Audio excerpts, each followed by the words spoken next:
ఓం మహాగణాధిపతయే నమః. ఓం గురుభ్యో నమః. ఓం శ్రీమాత్రే నమః. పరమేశ్వర స్వరూపమైనటువంటి జ్యోతిష, వాస్తు మరియు ఇతర అనేకమైనటువంటి శాస్త్రములను మనకు అందించినటువంటి మహర్షులకి నమస్కారం. హయగ్రీవ హయగ్రీవ హయగ్రీవేతియో వదేత్తస్స నిస్సరతే వాణి జనుకన్యా ప్రవాహవత్. అరుణాం కరుణాతరంగితాక్షీం ధృతపాశాంకుశపుష్పబాణచాపాం అనిమాదిభిరావృతాం మయూకై అహమిత్యేవ విభావయే భవానీం. శ్రీమాత్రే నమః.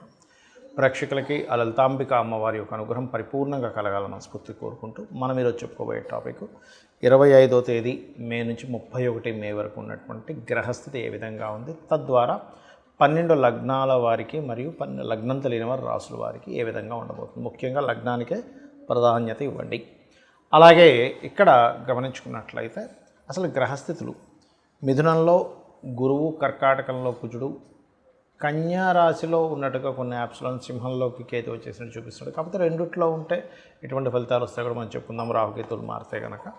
అదేవిధంగా శుక్ర, శని, రాహువులు ప్రధానంగా ఇక్కడ మీనరాశిలోని, చంద్రుడు మేషం నుంచి మిథునం, కర్కాటకం వరకు సంచరిస్తాడు ఈ వారం మొత్తము కూడా. రవి, బుధులు చూసుకున్నట్లయితే మనకి ఈ యొక్క వృషభ రాశిలో ఉండడం జరిగింది. ఈ యొక్క గ్రహస్థితిని అనుసరించి ద్వాదశ లగ్నాల వారికి లేదా రాసుల వారికి ఏ విధంగా ఉండబోతుంది అనేటువంటి విషయాలు చెప్తుంది నేనైనప్పటికీ కూడా చెప్పిస్తుంది సాక్షాత్ లలితామ్మవారిగా భావిస్తూ ఒక్కొక్క లగ్నం గురించి మనం తెలుసుకుందాం. కుంభలగ్నము, కుంభరాశి. కుంభం వారి కనుక చూసుకున్నట్లయితే కొంచెం స్ట్రెస్ ఏంటంటే వీళ్ళకి ఏనాడు శని ఇంకా ధనస్థానంలో ఉంది, ఇంకో 2 సంవత్సరాలు ఉంది. ఒకటే చెప్తాను నేను మీకు, ధన విషయంలో, కుటుంబ వ్యవహారాల విషయంలో కొద్దిగా అలర్ట్గా ఉండండి, ఏమీ ఇబ్బంది ఉండదు. అలాగే సిబ్లింగ్ వరుస వాళ్ళతో ఏదైనా ఒక మాట్లాడేటప్పుడు, కమ్యూనికేట్ చేసేటప్పుడు, లేదన్నట్లయితే ఆర్గ్యూ చేసేటువంటి విషయాల్లోని చాలా జాగ్రత్తగా ఉండండి. అలాగే ఎప్పటి నుంచో మెడికల్ రంగాల్లోని, లేదంటే క్రియేటివ్, మార్కెటింగ్ రిలేటెడ్ సంబంధించినవి చదవాలనుకునేటువంటి వారికి ఈ యొక్క కాంబినేషన్ మీకు చాలా చక్కగా కలిసి వస్తుంది, అందులో ఎటువంటి సందేహం లేదు. అలాగే ధనపరంగా శుక్రుడు 2లో ఉన్నందుకు భూమి మూలంగా, ఏదైనా స్కాలర్షిప్స్ మూలంగా, లేనట్లయితే కొంతమందికి ఆల్రెడీ వాళ్ళ ఇంట్లోనే ఉండి వర్క్ చేయడం ద్వారా ధనం రావడము, ఇటువంటివి బలంగా చూపిస్తున్నాయి. కాకపోతే ఇక్కడ కుజుడు 6వ స్థానంలో ఉన్నందుకు లోన్స్ విషయంలో 25, 26, 28, 31వ తేదీ మీకు లోన్స్ లభించడానికి చాలా అనుకూలంగా ఉంది. ఆ యొక్క సమయంలో కుజుడు నీచభంగ రాజయోగాన్ని పొందుతున్నాడు. కావున ఇక మీకు తండ్రి చుట్టాల తరపు నుంచి ఏదైనా వివాహం కోసం చేసే ప్రయత్నం ఫలిస్తుంది. అంటే మీరు చాలా ప్రయత్నాలు చేస్తుంటారు. ఈ వారం మీరు కాస్త తండ్రి చుట్టాలు లేదా తండ్రి ఫ్రెండ్స్ ఆ వైపు నుంచి ఒకసారి ట్రై చేసి చూడండి, ఖచ్చితంగా బాగుంటుంది. అలాగే మరొక విషయం ఏంటంటే కొంచెం కొన్ని గొడవలు కూడా జరుగుతాయి, కొన్ని ఘర్షణలు కూడా అవుతూ ఉంటాయి 6వ స్థానంలో కుజుడు ఉన్నందుకు. దేనికి? వివాహ సంబంధించిన విషయాల్లో. అది కాకుండా నెక్స్ట్ మీకు కుజుడు సప్తమంలోకి రాబోతున్నాడు, కేతు కూడా వస్తున్నాడు. కాబట్టి ఏది చేసినా ఈ వారంలోనే మీరు సెట్ చేసుకుని, ఈ వారం దాటితే మళ్ళీ కేతువు సప్తమం మీద పూర్తి ప్రభావం చూపిస్తూ ఉంటాడు, అంటే వివాహ స్థానం మీద. అలాగే ఇంకొక విషయం ఏంటంటే ఉద్యోగ సంబంధించిన విషయంలో కూడా, ఉద్యోగ ప్రయత్నాలు కూడా మీకు 25, 26, 27, 28, 31 తేదీలు అంటే 5 రోజులు, ఈ వారం 5 రోజులు అనుకూలంగా ఉంది. మార్పులు కూడా చెందుతారు చేసేటువంటి ఉద్యోగ సంబంధించిన విషయంలో. ఫైనాన్షియల్ గ్రోత్ అయితే ఉంది, అందులో ఎటువంటి ఇబ్బంది లేదు. హెల్త్ పరమైనటువంటి విషయాల్లో చూసుకుంటే కాస్త బీపీ లెవెల్స్ ఎక్కువగా ఉండేటువంటి వారు కాస్త జాగ్రత్తగా ఉండండి. ఇక మీరు చేయవలసినటువంటి దేవతా ఆరాధన ఏమిటి చెప్పి చూసుకున్నట్లయితే విష్ణు సహస్రనామాల యొక్క శ్రవణం కానీ పఠనం కానీ చేయండి. గోవులకు కాస్త క్యారెట్స్, గ్రాసము తినిపిస్తూ ఉండండి, అన్ని విధాలా మీకు బాగుంటుంది. నేను ఈరోజు మీకు చాలామందికి ఉన్నటువంటి సందేహం ఒకటి నేను మీకు క్లారిటీ ఇస్తాను. జన్మజాతకం చూసుకొని ఏమండి మాకు ఫలానా యోగం ఉంది, బుధాదిత్య యోగం ఉంది, గజకేసరి యోగం ఉంది, లేకపోతే పంచమహాపురుష యోగాలు ఇన్ని యోగాలు ఉన్నాయన్నారు, మరి నా జీవితం ఎందుకు ఇలా ఉంది అనేటువంటి దాంతో చాలామంది ఇబ్బంది పడుతూ ఉంటారు. దానికి నేను మీకు క్లారిటీ ఇస్తాను, గుర్తుపెట్టుకోండి. ఎప్పుడూ కూడా ఒక జాతక చక్రం తీసుకున్నప్పుడు యోగం ఉంది నిజమే, కానీ ఆ యోగం ఏమైనా పాపకత్తిరిలో పడిందా, శుభకత్తిరిలో పడిందా, అసలు ఆ యోగం అనుభవించేటువంటి మహాదశ వచ్చిందా రాలేదా? అంటే ఎలా అంటే చిన్న ఎగ్జాంపుల్, మనకి ఒక చక్కటి కారు ఉందండి, మంచి హైఫై కారు ఉంది ఉదాహరణకి అనుకుందాం. ఒక 2-3 కోట్ల రూపాయల కారే ఉంది, కానీ ఆ కారు టైర్ పంచర్ అయింది, లేదా పెట్రోల్ లేదు, లేదా స్టార్ట్ అవ్వట్లేదు, ఏం లాభం?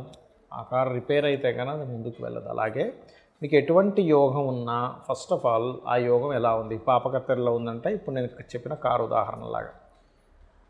మరికొంతమందికి కారు ఉంది కానీ దాని కీస్ మన దగ్గర లేవు, కీస్ ఫాదర్ తీసుకెళ్లారు, ఒక 2-3 గంటల తర్వాత వస్తారు. ఇది ఎలాంటి ఉదాహరణ అంటే మీ జన్మజాతకంలో యోగం ఉంది, ఏ పాపకత్తెరలో లేదు, కానీ ఆ యోగాన్ని అనుభవించే సమయం రాలేదు, మహాదశ రాలేదు. అంటే చూడండి, కొంతమంది రాజకీయాల్లోకి వెళ్తారు, వెళ్ళి ఒక ఫస్ట్ టైం సీఎంగా పోటీ చేసి ఓడిపోతారు.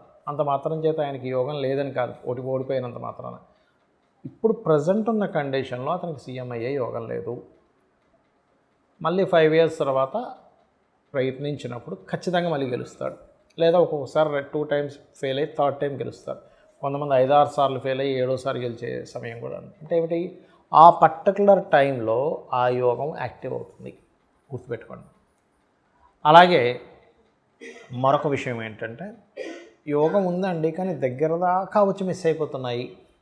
భూయోగాలు ఉన్నాయన్నారు, ధనయోగాలు ఉన్నాయన్నారు, ఇంకేమిటి నాకు ఇంక వచ్చేసిందనే మిస్ అవుతుందంటే యోగము అవయోగం 2 కలిసి ఉన్నాయి. అందుకే చూడండి, కొంతమంది రాజకీయ నాయకులు కూడా కొంచెం తేడాతో, కొన్ని జస్ట్ ఒక 5-10 ఓట్ల తేడాతో ఓడిపోయారు అంటూ ఉంటాం. ఎమ్మెల్యేలు, ఎంపీలు ఇలాంటి వాళ్ళు చూసారు. అంటే ఏమిటి? యోగము అవయోగం కలిసి ఉంది. కాబట్టి మీరు ఎప్పుడైనా సరే ఒక జన్మజాతకం తీసుకున్నప్పుడు మీకుండే యోగాలు ఎన్నున్నాయనేది కాకుండా ఆ యోగాలు అసలు ఎప్పుడు ఫ్రూట్ఫుల్ అవుతున్నాయి, ఫ్రూట్ఫుల్ అవ్వాలంటే ఏం చేయాలి, అసలు మీకున్న యోగానికి తగ్గట్టుగా మీరు ప్రొఫెషన్ని కానీ బిజినెస్ని కానీ ఎంచుకున్నారా లేదా, ఒకవేళ యోగము అవయోగం కలిసి ఉంటే ఆ అవయోగం పోవడానికి మీరు ఎటువంటి నామస్మరణ చేస్తున్నారు, ఎటువంటి దైవారాధన చేస్తున్నారు, ఎవరి స్తోత్రం చదువుతున్నారు అనేది చాలా ముఖ్యం మీకు ఇక్కడ. అర్థమైందండి? అంతేగాని చాలామంది ఏలినాడు శని నడుస్తుంది అందుకే నా జీవితం ఎలా ఉంది, కాల్సలో దోషం ఉంది అందుకే నా జీవితం ఇలా ఉందని ఆగిపోతుంటారు. అది కరెక్ట్ కాదు. మీ పర్సనల్ చార్ట్లో ఏ యోగం ఎంతవరకు ఉంది, యోగం లేనటువంటి జాతకం ఉండదు, అవయోగం లేని జాతకాలు కూడా ఉండవు, గుర్తుపెట్టుకోండి. ప్రతి జీవి ఈ భూమి మీద జన్మించారు అంటే పాపము పుణ్యము 2 ఉంటేనే జన్మ ఉంటుంది. కొన్నిసార్లు ఉట్టి పుణ్యం ఉన్నా సరే జన్మ ఉంటుంది, ఉండదని కదా. వాళ్ళు ఎక్కువ బాగా అనుభవిస్తారు, ఎక్కువ పాపం ఉండి జన్మిస్తే ఎక్కువ ఇబ్బందిని అనుభవిస్తారు. అలా ఫస్ట్ ఆఫ్ ఆల్ ఏంటంటే ఇక్కడ మీరు అర్థం చేసుకోవాల్సింది, ఏ యోగం ఎప్పుడు యాక్టివ్ అవుతుంది, వెయిట్ చేయాలి, ఒక సమయం అనేటువంటిది వస్తుంది. ఇలాంటి విషయాలు మనకి రామాయణ మహాభారతాల్లో కూడా చాలా ఘట్టాల్లో చెప్పడం జరిగింది. మరి ఎటువంటి యోగమైనా మీకు యాక్టివ్ అవ్వాలంటే మీరు చేయవలసింది ఏమిటంటే నిత్య దేవతారాధన. అందులో ముఖ్యంగా పంచోపచార పూజలతో చేసేటప్పుడు అందులో ముఖ్యంగా గంధంతో చేసే పూజ పుణ్యాన్ని ఇస్తుంది. ఆ పుణ్యము మీ యొక్క పాపాలని దగ్ధం చేస్తుంది, గుర్తుపెట్టుకోండి. నిత్య దేవతారాధన, నిత్య గోసేవ, నిత్యము ఏదైనా మీకు దగ్గరలో ఉండే ఆలయానికి వెళ్ళి దర్శనం చేసుకొని రావడము, ఇవన్నీ కూడా మీకు చాలా మట్టుకు హెల్ప్ఫుల్ అవుతాయి, గుర్తుపెట్టుకోండి. నిత్యము ధ్యానం చేయడం లేనట్లయితే మంచి సత్సంగం లేదా గోసేవతో పాటు పేదవాళ్ళకి ఏదైనా పంచిపెట్టడం, ఇవన్నీ కూడా 100% మీ జన్మజాతకంలో ఉండేటువంటి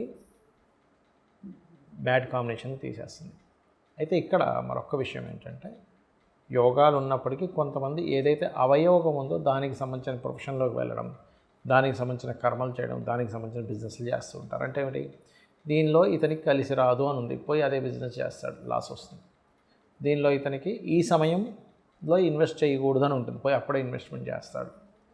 ఈ సమయంలో ఇది సరైనటువంటిది కాదు అని ఉంటుంది, పోయి అప్పుడే ఆ కార్యక్రమాన్ని మొదలు పెడతాడు. సో మీకు యోగం అవయోగం ఎంత ముఖ్యమో మీ పర్సనల్ చార్ట్లో మీకు అసలు దేని ద్వారా కలిసి వస్తుందో తెలుసుకొని తద్వారా మీరు అడుగు వేయడం చాలా ముఖ్యమైనటువంటి అంశం. ఇక చాలామంది ఈ వార ఫలితాలు కానీ మాస ఫలితాలు కానీ చూసుకునేటప్పుడు కూడా చాలామంది ఏంటంటే ఏమిటోనండి ఈ వారం ఇలా ఉంటుంది అలా ఉంటుందని భయపడుతుంటారు. ఒకటి చెప్తాను, మీ పర్సనల్ చార్ట్లో కనుక మంచి యోగం ఉన్న మహాదశ నడిచినా మీకు ఈ గోచారంలో ఉండేటువంటి ఫలితాలు పెద్దగా ఇబ్బంది పెట్టవు. ఇది ముఖ్యంగా గుర్తుపెట్టుకోండి. శ్రీమాత్రే నమః.